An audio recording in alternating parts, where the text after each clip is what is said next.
നമസ്കാരം, ലവണി ഗാർഡൻസിൻ്റെ വീഡിയോയിലേക്ക് സ്വാഗതം. അപ്പം ഞാൻ ഇന്ന് കാണിച്ചു തരാൻ പോകുന്നത് സക്കലൻസ് ആണ് കേട്ടോ. നമ്മുടെ ഷോപ്പിൽ കുറച്ചധികം തന്നെ സക്കലൻസിൻ്റെ സ്റ്റോക്ക് എത്തിയിട്ടുണ്ട്.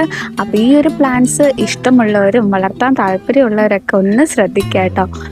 ശ്രദ്ധിക്കുക മാത്രമല്ല, നിങ്ങൾക്ക് ഇഷ്ടപ്പെടുന്ന സക്കലൻസിൻ്റെ ഒരു സ്ക്രീൻഷോട്ട് കൂടെ എടുത്തിട്ട് വേണം എനിക്ക് അയച്ചു തരാൻ കേട്ടോ. കാര്യം എല്ലാത്തിൻ്റെയും ഒരു 3-4 പീസ് വീതം മാത്രമേ നമുക്ക് സ്റ്റോക്കിലുള്ളൂ. അപ്പം വേഗം തന്നെ എല്ലാവരും ഇഷ്ടപ്പെടുന്നത് സ്ക്രീൻഷോട്ട് എടുത്ത് എനിക്ക് അയക്കാം കേട്ടോ.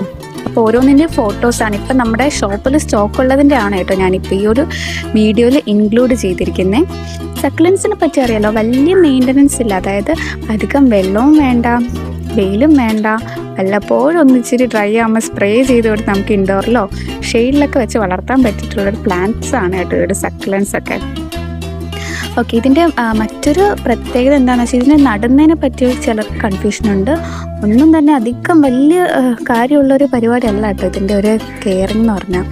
ജസ്റ്റ് ഒന്ന് മണലിലോ എല്ലുപൊടിയോ ഇതൊക്കെ ചേർത്തിട്ട്, മണലിൽ എല്ലുപൊടി ചേർത്ത് മാത്രം നട്ടാൽ മതി കേട്ടോ. കൂടുതലായിട്ട് നമ്മളൊന്നും വളം പോലും ചെയ്യേണ്ട ആവശ്യമില്ല. ഒരു തവണ നട്ട് കഴിച്ച് കഴിഞ്ഞാൽ നമുക്ക് നമ്മുടെ ഷെയ്ഡിലോട്ടോ പിന്നെ പതിയെ വീട്ടിൻ്റെ അകത്തോട്ടൊക്കെ വയ്ക്കാം. പിന്നെ അത് വല്ലപ്പോഴും ഒന്ന് വെള്ളം സ്പ്രേ ചെയ്ത് കൊടുത്താൽ മാത്രം മതി. നല്ല ഭംഗിയായിട്ട് നമുക്കിത് പോട്ട് ചെയ്യാം. ഇതിൻ്റെ പോട്ടിങ്ങിലാണ് നമ്മൾക്ക് ആ ഒരു ഭംഗി അറിയാൻ പറ്റുന്നത്. നമ്മൾ വെക്കുന്ന ആ ഒരു പോട്ട് എങ്ങനെയാണോ ഇത് പ്ലാന്റ് ചെയ്തിട്ട് നമുക്ക് ഇറക്കി വെക്കാം ഒരു ഭംഗിയുള്ള പോട്ടിലോട്ട്. അപ്പോൾ ഇതിൻ്റെയൊക്കെ കളക്ഷൻസിലോട്ട് ഇത് ആഡ് ചെയ്യാൻ താല്പര്യമുള്ളവർ സ്ക്രീനിൽ കാണുന്ന നമ്മുടെ വാട്സപ്പ് നമ്പറിലൊന്ന് മെസ്സേജ് അയക്കാം കേട്ടോ. പറ്റില്ല സ്ക്രീൻഷോട്ട് ഇവിടെ ഒന്ന് എടുത്ത് അയച്ചു തരണേ. അപ്പോൾ ഓക്കെ.